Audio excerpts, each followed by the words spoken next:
What's up, family? Welcome to Ask the Mods, where we challenge you to stop playing and start pushing. I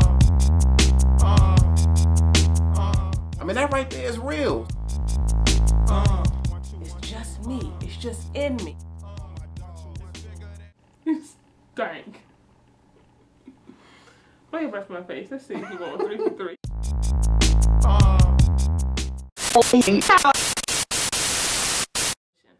This right here is my beautiful and sometimes petty wife. No, you didn't. She be being petty sometimes.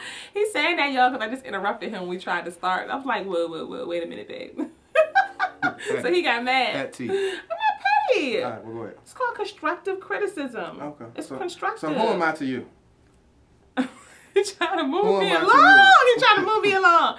This is my fantastic, fabulous husband, Ayize. All right, y'all. We got a question in today from a viewer that pretty much is asking us about, how to minimize and get rid of external distractions to your relationship. So today I want to read you this question. It says, can you tell me how to compete with computer gadgets, iPods, and iPhones for attention? My husband forever has his face stuck in a gadget. He takes them everywhere we go. He will start his day with the gadget. He will end his day with the gadget. He's on the toilet with the gadget.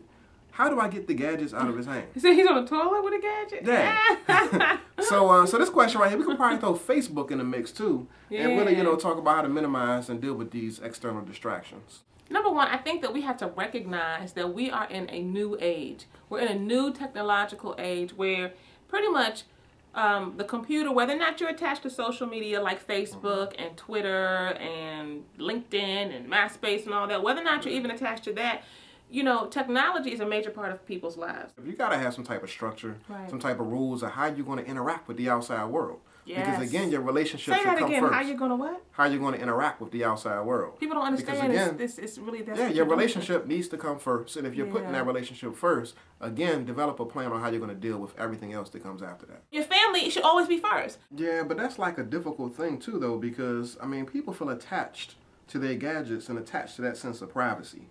Like I'm connected to Facebook. I got my Facebook friends. I got my cell phone. Right. I got all of these different ways to connect with the outside world. My whole world can't revolve around you.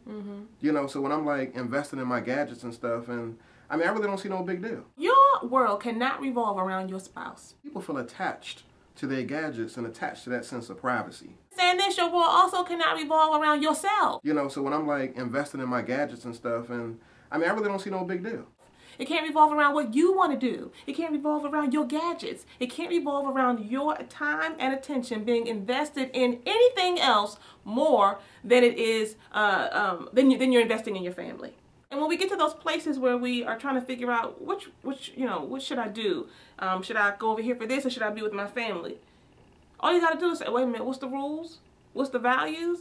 Family comes first. The rules from marriage to marriage may look a little bit different. Yeah. For example, social media is a huge part of our business. It's a huge part of what we need to be able to stay connected into you. So for us, the rules may look different than the couple who primarily uses email and all that stuff. And, right. So you really do have to, though, have a conversation that really pulls out your transparent places. Right? Though you're just honest about the fact that I don't want you talking to her. I don't want you talking to him, and then if people are going to engage you, once they say something to this effect, then that means that you need to check them, or if they say this, it means you need to unfriend them. And every time an issue happens, you need to let me know. And as long as we're doing that, we're operating based off of our guidelines, and we're communicating with each other, then we're all good. The problem that looks like a Facebook problem, it looks like a Twitter problem, it looks like a MySpace or LinkedIn problem, it looks like I'm just so into my email. That's not really the problem.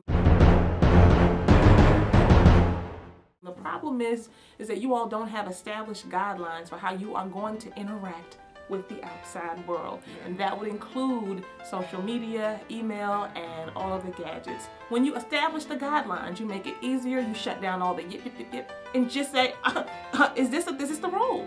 Yeah. Therefore, we need to check it. Because when you make the rules, you're an even mind. You think it's reasonable.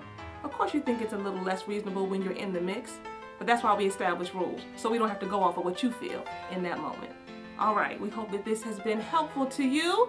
As always,